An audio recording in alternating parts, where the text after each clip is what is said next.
सबके लिए बड़ा हर्ष का विषय है कि भारतीय जनता पार्टी परिवार में एक और महत्वपूर्ण शख्सियत शामिल हो रही है। आप सब जानते ही हैं श्री मनप्रीत सिंह बादल जी को, बहुत ही वरिष्ठ नेता हैं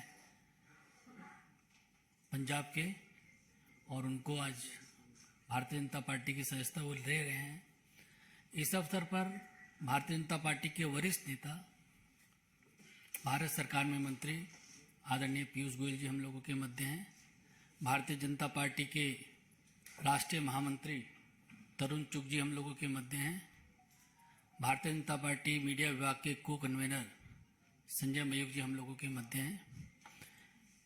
मनप्रीत सिंह बादल जी के बारे में आप सब लोग जानते हैं। 5 बार पंजाब की भटिंडा विधानसभा से आप विधायक रहे हैं। 2 बार सरकार में वरिष्ठ मंत्री रहे, वित्त मंत्री रहे पंजाब सरकार में, और राजनीति के साथ साथ आप लोगों को बड़ा अच्छा लगेगा कि आप बहुत अच्छे स्पोर्ट्समैन भी रहे हैं। पंजाब को रिप्रेजेंट किए हैं बास्केटबॉल में, और तमाम खेलों की गतिविधियों में शामिल रहे हैं। हम आपका बहुत बहुत स्वागत करते हैं पार्टी में, और मैं पीयूष गोयल जी से आग्रह करूंगा कि मनप्रीत जी को पार्टी की सदस्यता की पर्ची देकर उनका स्वागत करें। ओके। तरुण चुग जी से मेरा आग्रह है कि पुष्पगुच्छ देकर उनको पार्टी में उनका स्वागत करें।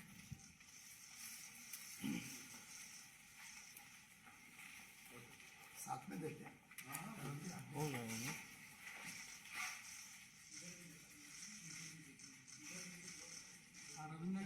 देखना पड़ेगा।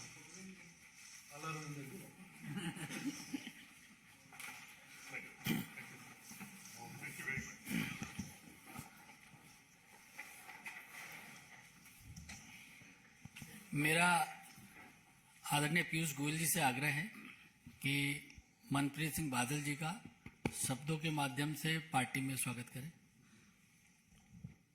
मित्रों, मैं अपने आप को सौभाग्यशाली मानता हूं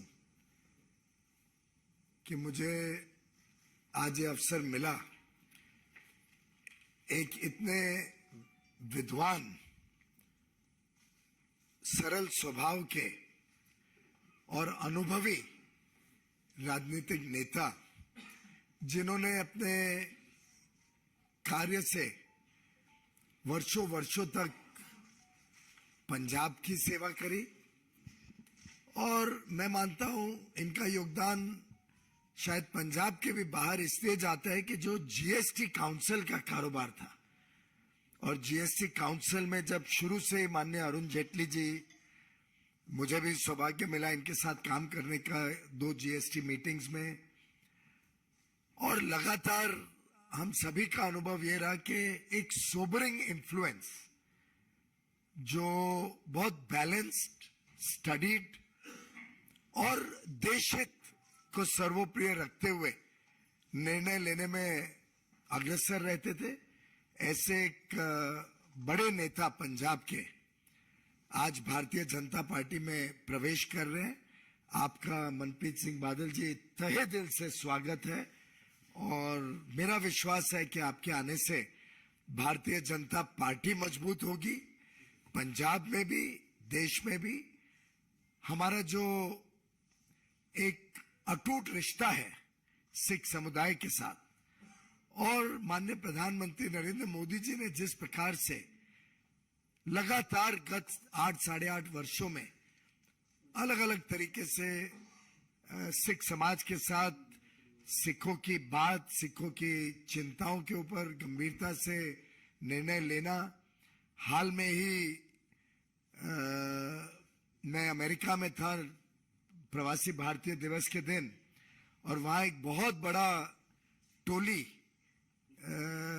सिख्स ऑफ यूनाइटेड स्टेट्स की मेरे पास आई, और उन्होंने मेरे माध्यम से माननीय प्रधानमंत्री जी का धन्यवाद दिया कि उन्होंने वीर बाल दिवस मनाकर एक प्रकार से एक वर्षों तक जो लोगों के बीच में, सिख समाज के बीच में एक एक थोड़ी बहुत फीलिंग थी कि जो उनका इतना बड़ा मार्टेडम हुआ है, जो उनकी कुर्बानी है, उसका सही माने में देश ने श्रद्धांजलि नहीं दी है। उस काम को भी मोदी जी ने पूरा किया। करतारपुर साहिब कॉरिडोर हो, अन्य अन्य प्रकार से जो मोदी जी का आउटरीच रहा है और जिस प्रकार से आत्मीयता का संबंध रहा है सिख समाज से, उसमें आपके आने से माननीय मनप्रीत सिंह बादल जी, मैं समझता हूं और नजदीकी आएगी सब पंजाब में और देश भर और दुनिया भर के सिखों के बीच में, हमारे बीच में। और मेरा मानना है कि आपके आने से आज भारतीय जनता पार्टी को बहुत बड़ा एक पंजाब में भी और देश की राजनीति में आगे बढ़ने के लिए एक बहुत स्वर्णिम दिन मैं इस आज को मानता हूं। साथ ही साथ एक बड़ी इंटरेस्टिंग चीज आपके साथ शेयर करना चाहूंगा। शायद ही पूरे नॉर्दर्न इंडिया में इतने सारे जो राज्य हैं, कोई वित्त मंत्री रहा होगा जिन्होंने 9 बजट पेश किए होंगे। माननीय मनप्रीत सिंह बादल जी ने 9 बजट पंजाब में पेश किए। इनका ऑलवेज बड़ा सोबरिंग इन्फ्लुएंस रहता था। देश हित को सर्वोप्रिय रखते हैं, देश हित के पंजाब के हित के लिए चिंता करते हैं। और मेरा जो व्यक्तिगत अनुभव रहा है कई मीटिंगों में, पहले वित्त विभाग के नाते, दूसरा आगे चल के फूड और कंज्यूमर अफेयर्स के नाते, मैं समझता हूं कि माननीय मनप्रीत सिंह बादल जी पूरे समय देश की चिंता करते हैं, पंजाब की चिंता करते हैं। आज सुबह भी जब हमारी मुलाकात हुई तो उनके दिल की बातें निकल रही थी, जिसमें पंजाब में जिस प्रकार से अराजकता फैली हुई है, जिस प्रकार से पंजाब फाइनेंशियली वीक होते जा रहे हैं, जो नीतियां पंजाब में आज के दिन बन रही हैं, उससे जो चिंता उन्होंने व्यक्त की, मैं समझता हूं उनका संवेदनशील व्यक्तित्व, उसमें मुझे एक झलक मिली। मेरा विश्वास है कि भारतीय जनता पार्टी और मनप्रीत सिंह बादल जी के आज हमारे साथ जुड़ने से पंजाब की जनता की भी सेवा में बीजेपी एक बहुत ही अहम भूमिका निभाएगी आगे आने वाले दिनों में। मनप्रीत सिंह जी, आप कुछ शेयर करें हमारे साथ। तो धन्यवाद। और मंच की और पीयूष जी आपकी मर्जी से और आपकी इजाज़त से सबसे पहले तो जितनी दिल्ली की प्रेस को हो रही है, मैं आप सबका यहाँ पहुँचने पे thank you for coming to cover this event.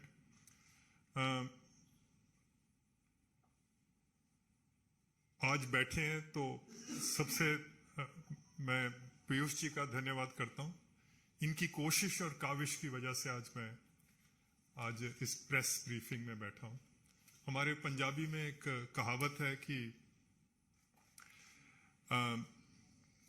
मैं आया बीजेपी के दफ्तर में तो साहब आपने मुझे अपने हाथों पे नहीं, आपने मुझे अपनी आंखों पे बिठा लिया। इस बात का मैं धन्यवाद करता हूँ। मुझे पीयूष जी तकरीबन 30 साल हो गुजरे हैं राजनीति में।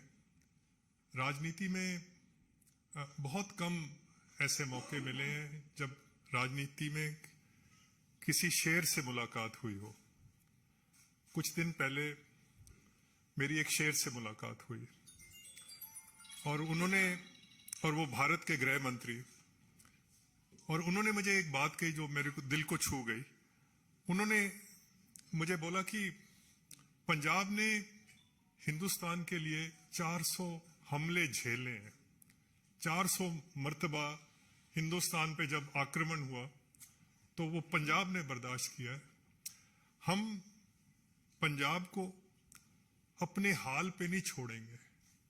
हम पंजाब को संवारेंगे, हम इसको सुधारेंगे और पंजाब का जो वकार है उसको एक बार फिर बहाल करना है। और ये बात जो है ये मुझे छू गई।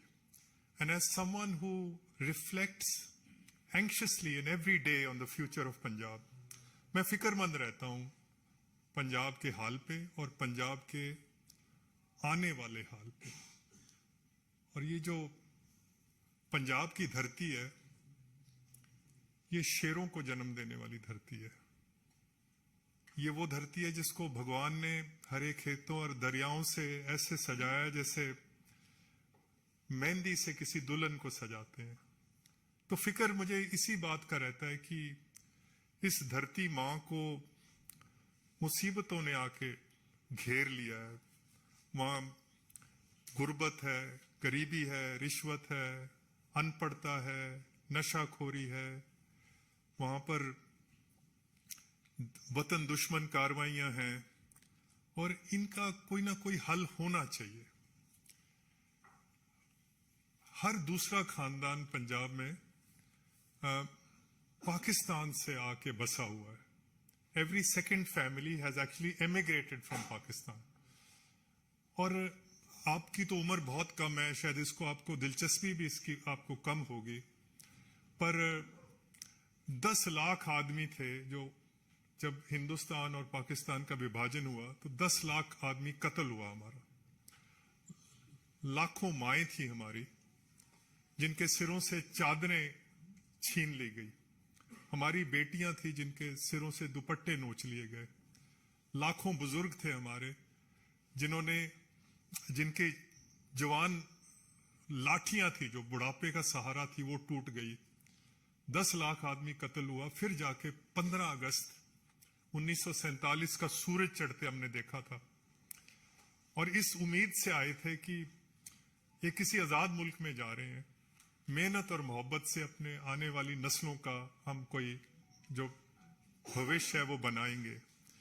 तो इस बात का हमेशा हमें पंजाब वाले लोगों को ये फिक्र रहता है कि वो जो सपने थे वो सपने जो हैं वो साकार होने चाहिए। तो वैसे तो कभी आपने नहीं सुना होगा कि बुज़दिल और पंजाबी, मायूसी और पंजाबी, ये दरअसल दो जो शब्द हैं वो एक सांस में जमा नहीं हो सकते। आपने कभी नहीं सुना होगा कि ये बुज़दिल पंजाबी है या मायूस पंजाबी है।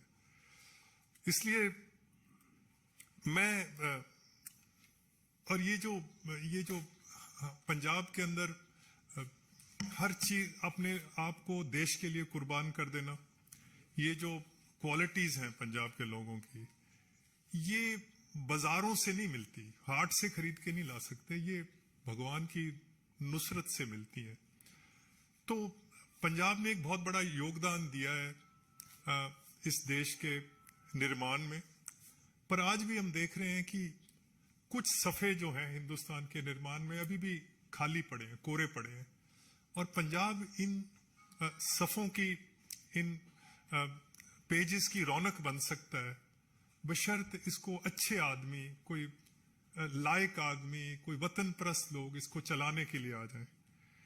तो आज इसी फिक्र के साथ आज भारतीय जनता पार्टी इस आस और उम्मीद के साथ यहाँ शामिल हो रहे हैं कि कोई शख्सियत प्रस्त इंसान नहीं है, पर भारतीय जनता पार्टी का और प्रधानमंत्री मोदी जी का एक ट्रैक रिकॉर्ड है हिंदुस्तान के लिए। पिछले जो 8 साल गुजरे हैं, डिप्लोमेटिकली हिंदुस्तान जो है बहुत मजबूत हुआ है। रूस से भी दोस्ती रख ली, अमेरिका को भी हाथ में ले लिया, चीन को भी आंखें दिखा दी। और पीयूष जी शायद इस बात की तायद करेंगे कि बहुत सस्ता तेल मिल गया हिंदुस्तान को। अगर सस्ता तेल ना मिलता तो देश में बहुत महंगाई होनी थी। आज यूरोप में, नॉर्थ अमेरिका में महंगाई बहुत है। अगर ये सस्ता तेल ना होता तो हालात बिगड़ सकते थे। हिंदुस्तान की जो इकोनॉमिक पॉलिसीज हैं पिछले 8 साल से, जो मोदी जी की खास करके PLI जो स्कीम आई है, वो मेक इन इंडिया की जो सारा है, वो देखे, उसकी वजह से हिंदुस्तान दुनिया की फैक्ट्री बन जाएगा। हिंदुस्तान वो हिंदुस्तान नहीं रहेगा जो आपने और मैं जिसको जानते हैं, हमारे बचपन वाला हिंदुस्तान नहीं है। हिंदुस्तान ने तरक्की बहुत करनी है। सवाल सिर्फ एक ही है कि उस हिंदुस्तान में पंजाब का क्या मुकाम होगा, पंजाब उस हिंदुस्तान में कहाँ खड़ा होगा। कि एक टाइम था पंजाब हिंदुस्तान के माथे का चांद हुआ करता था। कोई बहादुरी का मेडल आता था, पूछने की बात नहीं है, वो पंजाब से होता था। किसी से कोई खेल में कोई मेडल आता तो पंजाब से ही आता था। पंजाब स्लिप कर रहा है। और आज ये जो चुनौतियां हैं, अगर इसको कोई ना कोई हमें कोई पटड़ी पे चढ़ा सकता है तो वो प्रधानमंत्री और उनकी जो टीम है, ये जो मेरे बगल में बैठे हैं, you are running the 5th largest economy, the 3rd largest military in the world, it's the 7th biggest country in the world. Or these are very exciting times to be a politician. These are very exciting times to be an Indian. You could have actually been an Indian from 1947 to 1995. Nothing was happening for India. And thanks to Modi ji, वो जो 8%, 9% जो growth आ रही है, इस वक्त मैं, subject to correction sir, we are a $3.25 trillion economy. जिस दिन हिंदुस्तान $6 trillion इकोनॉमी बन गया, we will become a meaningful society. तो उस आस और उम्मीद के साथ आज बीजेपी और मोदी जी के जो इनका जो लीडरशिप है उसमें पंजाब का, और वैसे तो एक पंजाबी में मुहावरा है कि दोस्ती में, दुश्मनी में और आशिकी में इंसान को दिल तो बड़ा ही रखना चाहिए, दिल छोटा नहीं रखना चाहिए। तो कांग्रेस को तो आज खैर बात कह के आज भारतीय जनता पार्टी में शामिल हो रहे हैं। जिनके साथ कभी बैठ के पानी भी पिया हो, उसके बारे में भी इंसान को बुरा बोलना नहीं चाहिए। बट मुश्किल ये थी कि how can you operate in a party which is at war with itself, अपने साथ ही जंग है, धड़े बने हुए हैं, जो 4-5 धड़े होते हैं, एक को लीडर ऑफ ऑपोजिशन बना देते हैं, एक लीडर ऑफ लेजिस्लेटिव पार्टी बन जाता है, एक लीडर ऑफ कैंपेन पार्ट, एक दूसरे को साथ लड़ाई का वहां हर मतलब पंजाब में नहीं, हर कांग्रेस के हर स्टेट में यही हाल है। हम सियासत करते हैं मुल्क के लिए, कोई कुछ ना कुछ अपनी कौम के लिए करेंगे। इस धरती माँ का कर्ज देना है, हम कोई धड़ों की सियासत थोड़ी करेंगे। तो ये वजह है कि कांग्रेस जो छोड़ने की नौबत पड़ी कि हमने धड़ों की सियासत थोड़ी करनी है कि हम जिस धड़े में है वो धड़ा आगे आए। सो मैं एक बार फिर पीयूष जी आपका और सारे मंच का, मोदी जी का, अमित शाह जी का, और खास करके जो प्रेसिडेंट हैं उनको बधाई भी देनी चाहता हूं, उनको एक्सटेंशन मिली है। तो नड्डा साहब का, हमारे हमसाया हैं, हमारे पड़ोसी हैं पंजाब के, तो आज एक नया सफर जो है उसकी शुरुआत कर रहे हैं। सो मैं ज्यादा लंबी बात नहीं आज करूंगा, और भगवान से कि भगवान हमें हिम्मत दे, भगवान हमें अकल दे कि हम इस देश की सेवा कर सके, पंजाब को आगे ले जा सकें। आज यही मेरे दिल के जो तासुरात हैं कि कैसे न कैसे देश आगे बढ़े। और वैसे तो दिल की बातें करनी थी प्रेस के साथ, और दिल की बातें तो वो तो पंजाबी च ही हो सकती हैं, पर मादरी जुबान, क्योंकि दिल दी बंदा जदों पर क्योंकि तुसी समझदे नहीं पंजाबी, तो मैनू राष्ट्रीय जुबान का सहारा लेना पिया। पर जब पंजाब में जाऊंगा तो ऑफ कोर्स पंजाबी में। सो एक पंजाबी का एक शेर मैं जरूर कह दूंगा, अब पता नहीं, एक बहुत बड़े शायर हुए हैं पंजाब के, उन्होंने लिखा था कि मैं हार दे मुंह ते भी, जब मायूसी भी होती है, असार जित दे वेना या, सिकंदर वेखदा शीशा सी मैं तलवार वेना या। और कहता है वले पा के, ये बीजेपी के लिए है, वले पा के मेरी सेदों निकल तूफान जांदे ने, मेरे सामने आके पहाड़ मैदान जांदे ने। और ये मोदी जी के लिए है, फकीर हुंदा होया भी बहना मैं सुल्ताना दे तख्तां ते, फकीर हुंदा होया भी बहना मैं सुल्ताना दे तख्तां ते, वक्त रहिंदा है वक्तां वालियां नू वक्तां ते। और कहता है, और ये अखीरला बंद है इस शेर का, ही सेज माड़ू छौ दे होण तराक जेड़े, जो दरियाओं में समुद्रों में तैरते हैं, ਮਾੜੂ ਸ਼ੌ ਦੇ ਹੋਣ ਤਰਾਕ ਜਿਹੜੇ ਵਹਿੰਦੇ ਰਹੇ ਨੇ ਜੋਸ਼ ਸਮੁੰਦਰਾਂ ਦੇ ਹੜ ਦੀਆਂ ਛੱਲਾਂ ਵਾਂਗੂ ਉੱਠਣ ਫਿਰ ਡਿੱਗਣ ਫਿਰ ਉੱਠਣ हड़ दे मोडियां ते चढ़े रहने वाले। और लास्ट लाइन है, और ये लहू से लिख लो, अगर पेन नहीं है तो लहू से लिख लेना। कहता है पल दी जिंदगी है भावे बुलबुले दी। एक बुदबुदे ने कितनी जिंदगी है? एक पल की जिंदगी है। इस पल दी जिंदगी है भावे बुलबुले दी, पर दरिया ते चोटी दी जिंदगी है। एक पल भी रहना है पर दरिया से ऊंचा होकर रहना है। ये मोदी जी की शान है। बड़ा धन्यवाद। Thank you sir. पंजाब से आते हैं, हमारे राष्ट्रीय महासचिव हैं, वे भी शब्दों के माध्यम से स्वागत करना चाहते हैं बादल साहब का। आदरणीय पीयूष जी, अनिल बलूनी जी, संजय जी, और आज जिन्होंने भारतीय जनता पार्टी की सदस्यता आदरणीय प्रधानमंत्री श्री नरेंद्र मोदी जी की नीतियों और उनके किए हुए कामों को देखते हुए ली है, मैं उनका स्वागत करता हूं। उन्होंने जी आया कहना। पंजाब के अंदर जो मनप्रीत बादल जी का उदय हुआ था 94, तो वो दौर था जब आतंकवाद था, तमस थी, तनाव था। तो मनप्रीत बादल जी ने बाई इलेक्शन 94 में गिदड़वा से लड़ा था और पंजाब में टर्निंग पॉइंट आया था। एक नई सुबह शुरू हुई थी, गैर कांग्रेसी सरकारों की शुरुआत हुई थी, मजबूत सरकारों की शुरुआत हुई थी। और आज मैं समझता हूं ये टर्निंग पॉइंट फिर आया है 2023 में, जिसमें मनप्रीत जी आए हैं, और ये पंजाब के लिए दोबारा टर्निंग पॉइंट होगा। और पंजाब जिस आज तमस जी के आशीर्वाद से निकालेगी, और मनप्रीत जी का आना एक अच्छी शुरुआत है, अच्छी सुबह की शुरुआत है। और निश्चित रूप से पंजाब भारतीय जनता पार्टी इनके मार्गदर्शन में, इनके सहयोग से, इनके कामों से और तेजी से आगे बढ़ेगी। मैं इनका एक बार फिर बहुत स्वागत करता हूं। Thank you sir.